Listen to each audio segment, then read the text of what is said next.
Hi and welcome to maths class. Today we're looking at the equation of a straight line.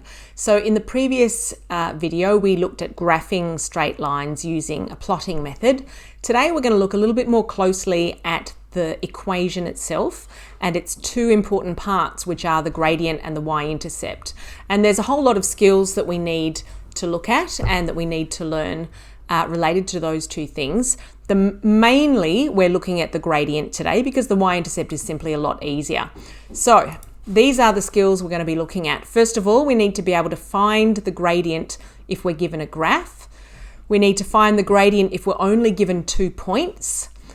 If we're given just the rule, we also still need to be able to find the gradient. And for y-intercept, we need to be able to find it from the graph, which is nice and easy because you can see it, or from the rule, which is also usually pretty straightforward as well.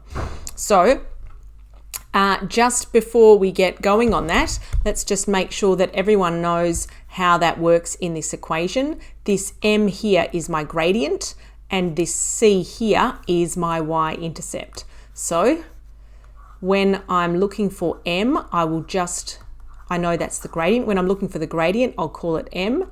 And when I'm looking for the y-intercept, I'll call it c. But if it's the y-intercept, it's going to be a coordinate pair like this. It's going to have an x value of 0, and it's going to have a y value of whatever c is. Remembering that c can be 0 also. C can be positive and c can be negative. So let's look at our next slide. So the first thing is, let's try and look at what gradient is. It's basically, gradient is the steepness of a line. So the bigger the gradient is, the steeper the line is. And we're going to look at how we find it and what it means. So when I move from left to right along a line, so let's just say in this first example, I'm starting at this corner down the bottom and moving up to the top corner. Then the gradient is the ratio of how far up I go compared to how far across I go. And when I do a ratio, in this case, I write it as a fraction. So in my first example, the gradient m is going to be how far up I go divided by how far across I go. So in this example, it's 3. In my second example, I'm going up just 3 centimeters. So the gradient is going to be 3 here, and I'm going across 12 centimeters. So I've got 3 over 12. Now I leave it as a fraction. I'm not going to write it as a decimal, but I will of course always simplify my fractions. So instead of 3 over 12, I'm going to write that as 1/4. In this example, I've got a bigger step up of 6 and a step across of 2. But that also simplifies to 3. So these guys have the same gradients, these two triangles here. And if you look at this hypotenuse, you can see that they're both as steep as each other. In fact, those two are going to be similar triangles. Now, of course, usually when I'm looking at a graph on the plane, I don't see a triangle, so I have to draw it in. I see a straight line, and what I do is I draw in this horizontal line first here, and then I draw in this vertical line here, and that helps me to work out how far up I go and how far across I go. And I've got words for these. I call this the rise because I went up, and I call this the run because I went across. Now, a couple of other things. We're always going left to right, which means my run is always going to be positive. But if my graph ends up looking like this, then I didn't go up when I moved from left to right. I'm going to go across and then down. So my rise can be either positive or negative. And here's the rule that we use. My gradient is going to be my rise divided by my run. Okay, now that is the easiest way to calculate it. But I have an equation also, which you may have seen before in year 8, and that is y2 minus y1 over x2 minus x1. And that is what I can use to find my gradient as well. So in the next graph, now these are examples really just to try and explore what gradient means. in the next examples, we're going to actually calculate gradient. So first of all, we're going to calculate it from a graph. But before we do that, let's just jot down our equation.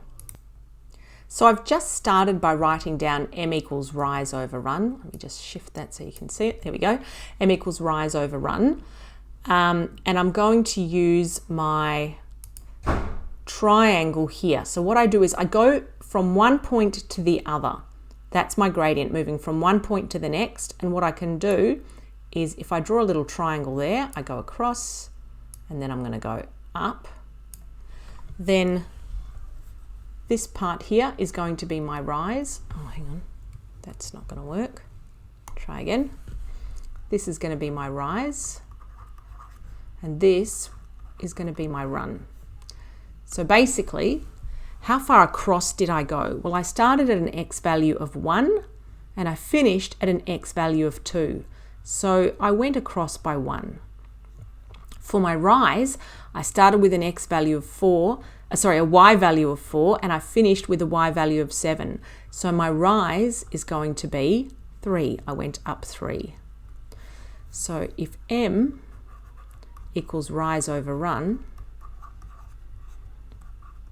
then that's just going to be 3 over 1. But remember I said I had this other equation, y2 minus y1 over x2 minus x1. I want to get into the habit of using this because it's not always that straightforward to make a triangle.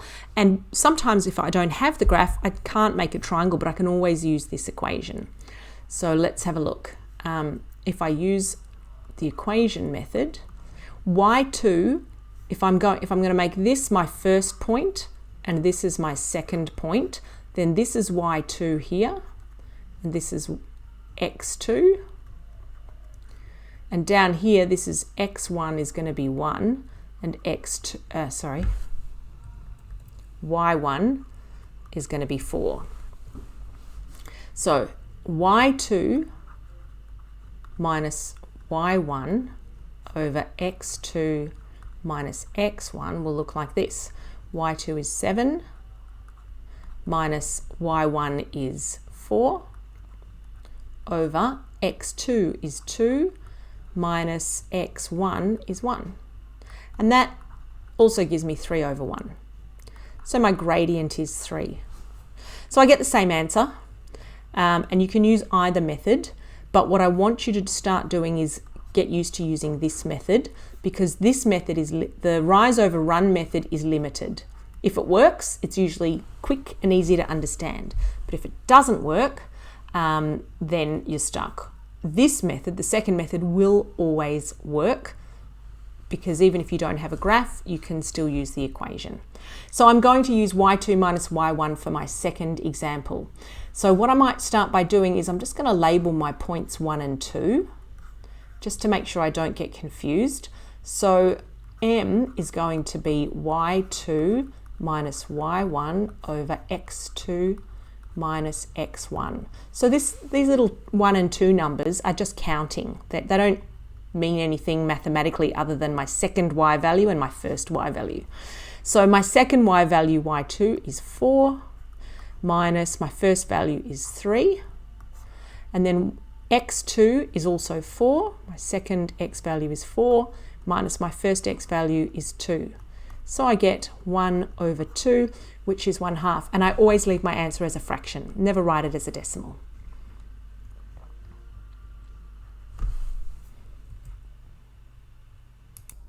Okay, I've got one more example for us to look at. And in this one, I need to work out what my points are. So I'm going to go to the graph and I'm going to choose a couple of points because I wasn't given any points. Now, when I'm doing that, I don't want to choose something that sits sort of here. I need something that's right on the corner so that I can be confident that it's an accurate point, that it's not, 3/4. It's got to sit right on the exact corner. So this point is -3, 3. And then I'm just going to go down and choose another point.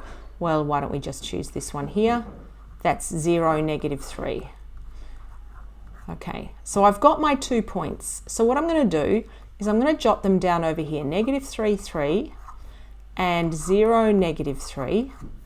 And underneath, I'm just going to write x1, y1 and x2, y2 so that I know which is which. Doesn't matter which point is point 1 and which point is point 2, as long as you get it the same each time. So my gradient is going to be y2 minus y1 over x2 minus x1. So I just jot those down. Negative 3 minus 3. There's y2, it's negative 3. There's y1, it's 3. And on the bottom, x2 is 0 minus negative 3 is x1. Be really careful. One of the most common errors here is people think minus and they think that they see that negative sign in there and they just write it one time. But I'm actually subtracting a negative number here. So what that's going to give me on the numerator is negative 3 minus 3 is negative 6. And on the denominator, 0 minus negative 3 is going to give me positive 3. So negative 6 over 3, which is negative 2. Now, this makes perfect sense because when I go from left to right in this graph, I'm going down. So if I needed to actually calculate my rise over my run for this one, what I would have done was, here's my little triangle. And if I go from left to right, and that is from one point on the graph to another point on the graph, then I'm going to start at x equals, let's do our rise first. I'm going to start at y equals 3 and finish at y equals negative 3. So that gives me a rise, I've done it again.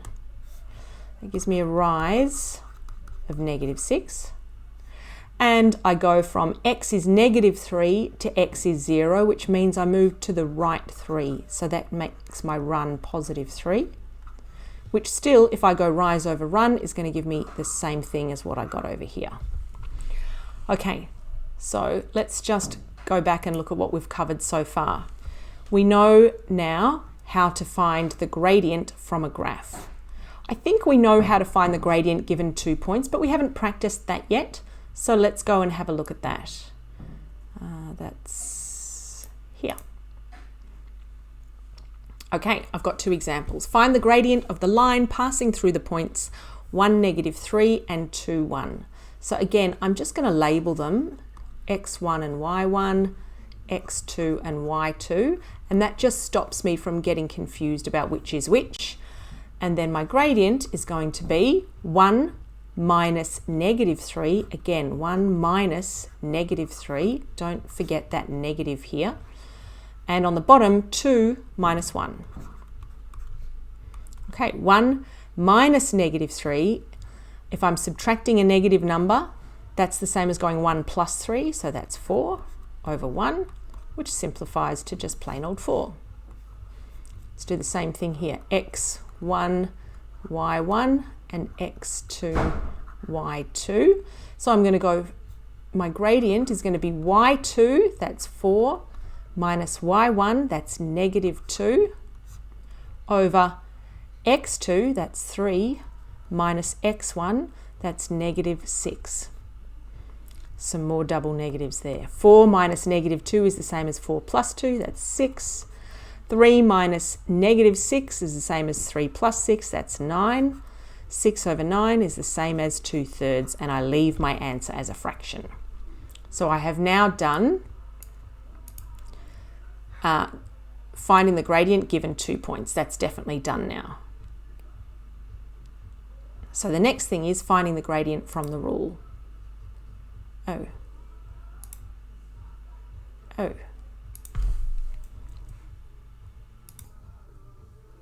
Okay, so here are my examples. I'm finding the gradient from its rule, and that's really one of the easiest things to do. There's only a couple of things that we need to be really careful of.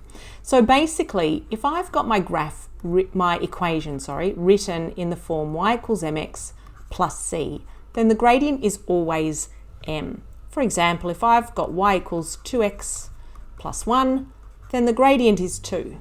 If I've got y equals 7x minus 4, then the gradient is 7. If I've got y equals negative 3x minus 11 over 5.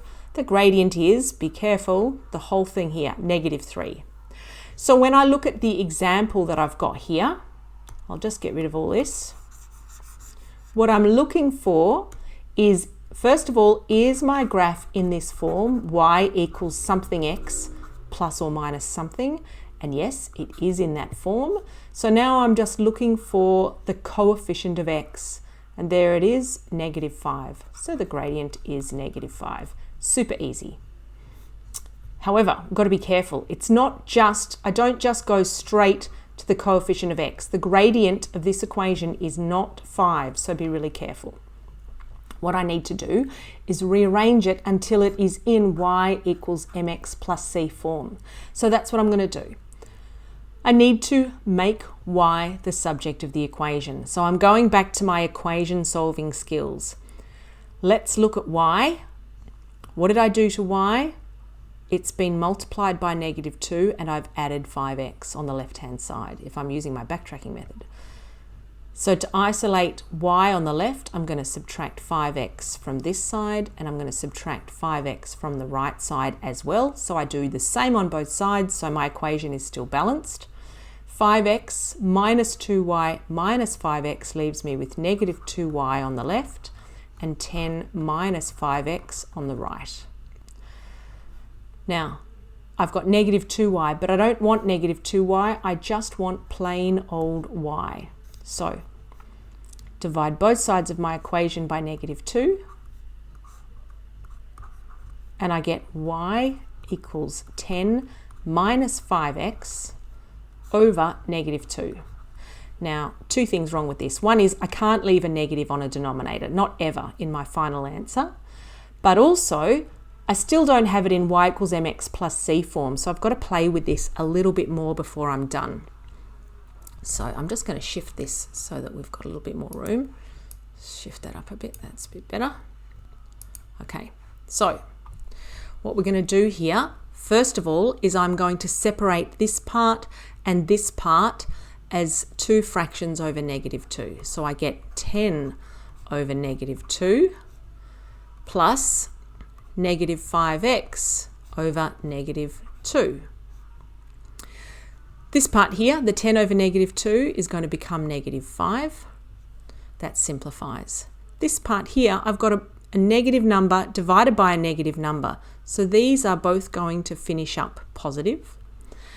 And now I've got plus 5x over 2. I just want to remind you that if I've got 5x over 2, that's the same as 5 over 2 times x.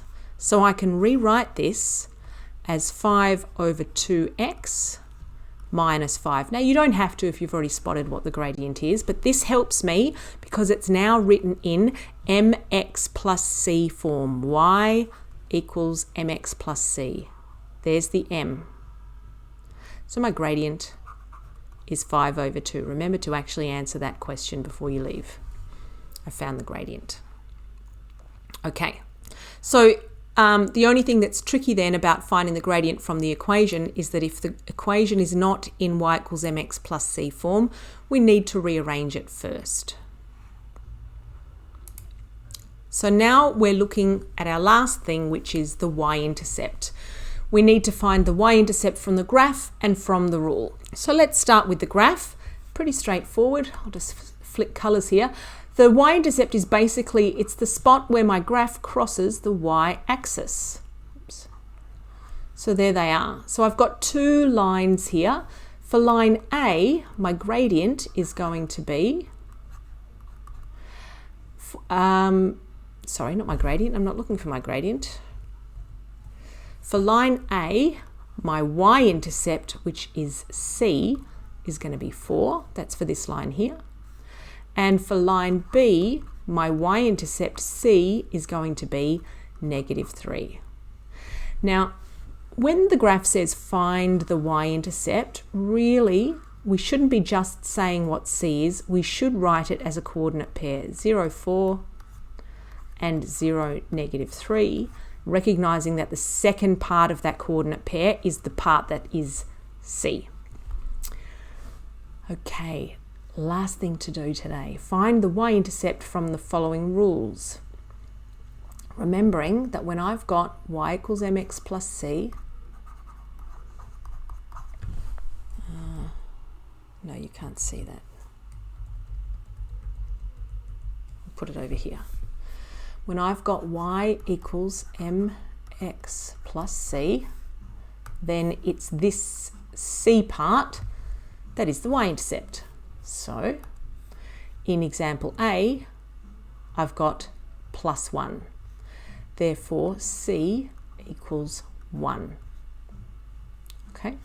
In this example, I don't have plus anything, but if I had to add something, I could write plus 0. So actually c equals 0 for this example. This equation, y equals 5x, is going to go through the origin. That's this point here, where x and y are both 0. And the last example needs rearranging. So let's practice that again. I've got my 2x here. To isolate y, I'm going to start by subtracting 2x from both sides. So 2x plus 3y minus 2x gives me on the left just 3y.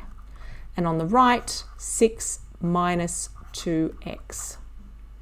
What I might actually do is write it as minus 2x plus 6 so that I'm getting closer to y equals mx plus c form right at the start.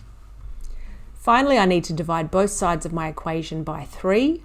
So I get y equals negative 2x plus 6 over 3, which I can rewrite as negative 2x over 3 plus 6 over 3 is going to give me 2. I don't need to worry about my gradient in this example. I am only interested in the y-intercept, which is positive 2, so c equals 2. I didn't do any examples when it was negative. Let's throw in one more example. I'm just going to make a new page. Let's look at the example where y equals 5x minus 11. Okay, so in this example, I have to look at this whole thing. What am I adding at the end? It's not just the number 11, it's the negative as well. So c is going to equal negative 11. So take care that you pay attention to the sign. All right, let's go back to the start and see that we've done everything. We learnt to find the gradient from the rule by rearranging the rule if we needed to. We learnt to find the y-intercept by the graph. That's the easiest thing. You just look at it and read. And the y-intercept from the rule, if it's in y equals mx plus c form, that's easy. If it's not, I need to rearrange first. So we've done all of those things. All right, that's the end of our video.